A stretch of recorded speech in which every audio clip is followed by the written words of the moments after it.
Hi guys. All right.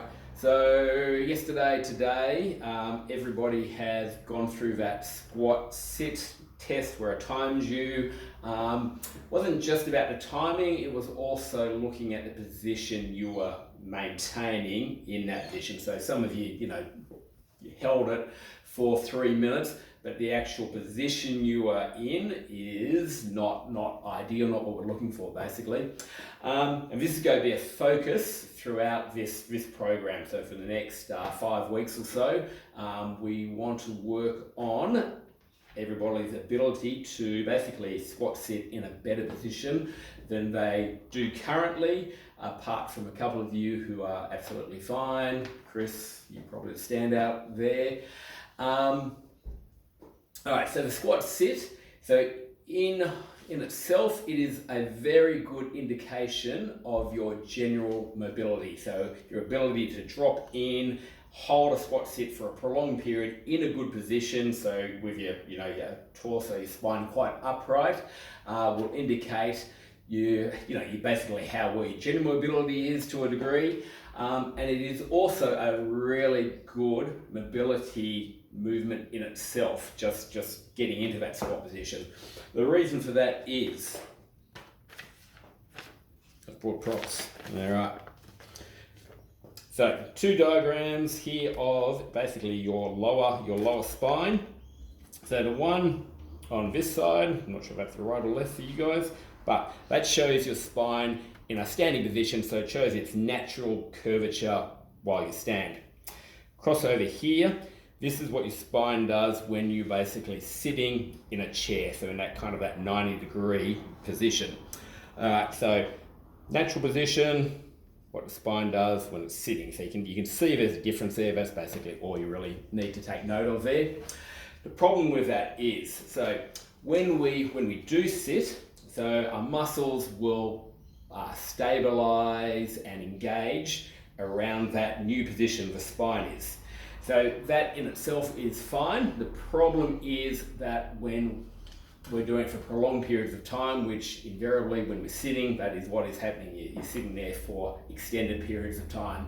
So the muscles are engaging, stabilizing in this position, and while you're sitting there, not much is happening, obviously. So the muscles themselves aren't doing much, they're barely moving. Now, if you keep repeating this cycle, when we get up and start moving around, so after a time the muscles become basically more used to stabilizing themselves in this unnatural position, and so they're basically constantly tensed up in a position that we don't want the spine to be in. Okay, and that is basically where a lot of back pain and things come from. Can be be directly caused from too much sitting in this position. So the other part of it is also too, even when we do get up and move around, so when you get up, so basically our legs are at 180 degrees to our spine. Okay, when we're sitting, we're at roughly about 90 degrees, so that's what that was a squat, but when we're sitting in the chair, they are at 90 degrees to our spine. So we're using basically 180 to 90, okay, means we're not using hardly ever a large portion. So when we get, dropping right down there, we're hardly ever getting into that position, which means we're not using a big portion of our hip and lower back mobility. A little bit like strength training or our muscles, if we don't use it, we tend to lose it. So if we are never getting into these positions, you are going to eventually lose the ability to get into those positions completely. At the moment, a lot of you, cannot comfortably get into that position, myself included. And so that's why it's so important to be able to, work, all our joints, but this is the emphasis here is on hips and spine, getting into that full range. Okay, so we're going to basically just have an emphasis on squat sitting. All right, so I took some photos of some of the guys this morning, the positions you are in. So it's very simple. It's just basically about spending time in that deep position. So again. So you gotta have a few options when we do this. If we don't want, basically, is when you're doing a squat sit, so your heels are flat, we do not want this. So I'm bent over, my spine isn't in a good position. This isn't what we want to encourage, okay? So whenever we're doing a squat sitting and we go try and do, 5 minutes a day, some of you guys that have indicated you've got a little bit of back pain at the moment, this will be absolutely, crucial for you guys to do. So to be able to get in that position, there's a couple of things we can do. So one, I will move this across here a little bit. Have something stable, so you don't all have a squat rack clearly. A table, the leg of a table will do just fine. Alright, so we squat down and hold on. So you want to be in that position where you're nice and upright. If I was to let go, I'm going to rock back. So that's where holding on comes into play. So I can get this nice upright position, trying to use just as little tension as I need, okay, and just trying to maintain that position. That's going to give you the most support.